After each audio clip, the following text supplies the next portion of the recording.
soon as he gets on, as soon as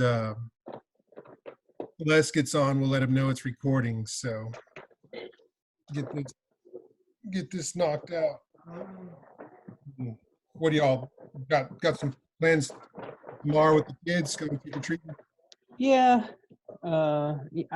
depending on what the weather does, but Yeah.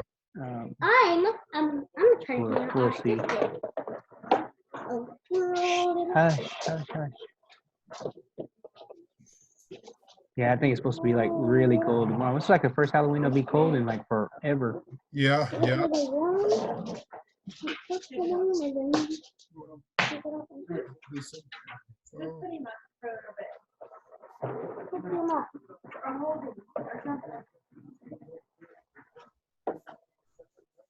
Oh, that little boy. Oh, yeah. Oh, yeah. Mama, hold him. Hold this little boy.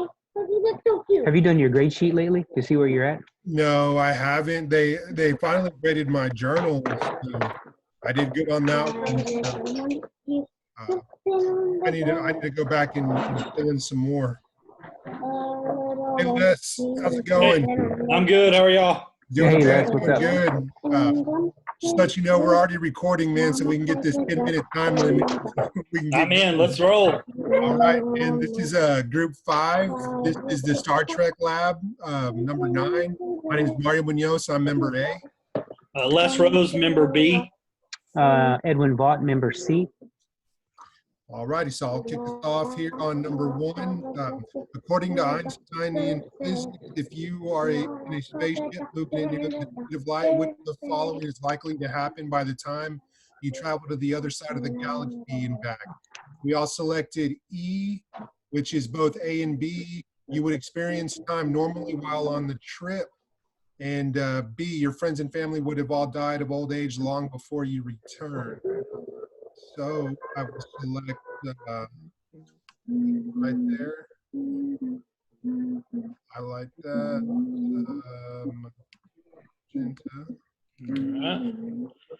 Number 2. In many sci-fi movies, the crews of a spaceship go into hibernation. Which of the following is not true regarding the concept of hibernation? We all chose D. Hibernation would act to increase bone density during the trip. Bone density, the space flight effect, or osteopenia, I think is what it was.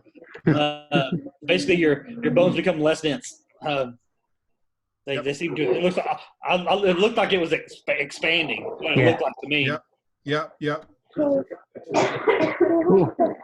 How long would it take for a communication signal at or near the speed of light to travel the 20.4 light years from Earth to a habitat planet in the Gales system? And 20.4 years, I think I originally answered the 204,000, but my reasoning was correct, but my letter selection was wrong, but I think we all got it straight now. So 20.4 years because they travel at the same speed.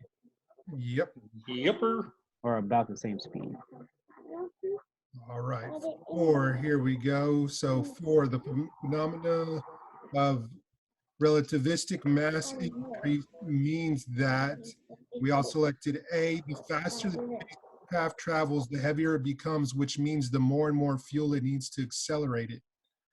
So that. There you go. As you go faster, mass increases, more energy. More mass, more energy. Yep.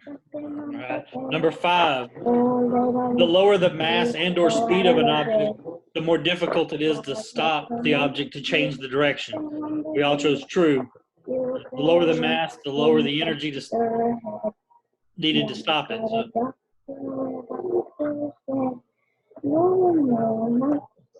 Did I say true? I meant false. Yeah, sorry. False. Okay, I'm sorry. I was like, wait a minute, that didn't sound right. Yeah, I was like, man, I looked at them all like, man, we all selected. All right. What happens to a human if they're traveling in a craft moving 5,000 miles per hour and the craft suddenly stops in 3 seconds? We all chose E. The human would most likely die due to B, C, and D. which is slight turbulence, was not one of them. The G-force would be 76 Gs, which is very high. The human will most likely sustain injuries such as broken bones, and the human will most likely hemorrhage from broken blood vessels and traumatized internal organs. Yeah. Bad day. Bad. Yeah, I can't remember the human test dummy, man, but he went blind, Sap. man. That's scary stuff, man. Getting No strapped lie. on like that. Yeah, that was crazy. Or stat. Yep. Yeah, stat. Yep. All righty. So 7, Dr. John Stapp was able to tolerate a force of 46 G during deceleration in one of his rocket sled runs. The force was perpendicular to his spine. However, the human can tolerate only about 2 to 3 Gs when the force on the body is in a downward parallel alignment with the spine. Why is the human tolerance greatly reduced in this situation? And so basically all the pressure goes straight up to the head, all the blood just, so much pressure on the vessels and everything, and the brain's not as tough as we think it is. So we all selected A there. And I get inertia too. I guess the blood wants to stay in one spot. Yeah. All right, where we at? Number 8. Yep. A human with a mass of 75 kilograms at rest will have a mass of blank when they travel at 90% the speed of light. Use the graph. We all chose A, 300. Yep. I basically just put the increase. The increase would be 4 times the speed. So Yep. simple math. Hi. If a grain of sand with a mass of 0.1 milligrams is traveling near the speed of light when it collides with the spacecraft, which of the following is likely? And we chose E, all of the above. The grain of sand will shatter the spacecraft. The grain of sand will have a kinetic energy of that formula right there, which is extremely large. And the grain of sand will be traveling at a speed of almost 3 times 108 meters per second, or 186,000 miles an hour. And the grain of sand will have a mass of 10 milligrams just before impact. That's crazy that you think about a piece of sand being able One to little destroy piece the of Earth. sand, I know. Yeah.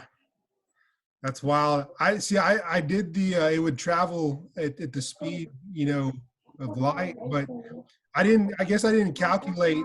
I just didn't calculate these, so I corrected mine. I was wrong on that one. Yeah, that goes back to, like, I heard that stuff when I was real young, like in 5th grade or 6th grade. They were talking about, like, a speck of paint traveling in space would break the windshield of the spacecraft and totally destroy it. And I was like, well, how do they fly out there?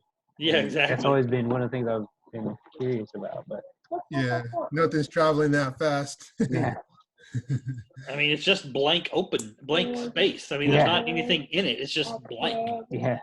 Yeah. All right. Number 10 here. Centrifugal force is an inward directed force acting on a rotating object or an object moving in a curved path. And that is B, false. It is an outward force, just like in our tires and keep us upright on our bikes. Yep. So let me go over there real quick, make sure we mark them all.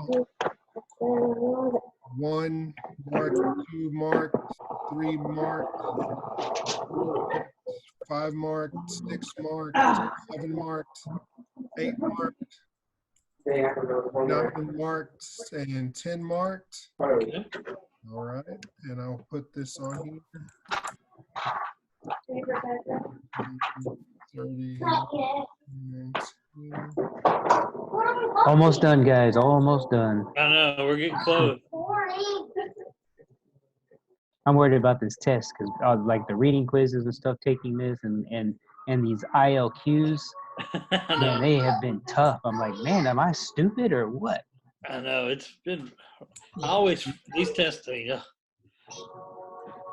mean, have y'all been plugging in your scores into the formulas, the sheet? I did it last time we talked, but I haven't done any of the new scores yet.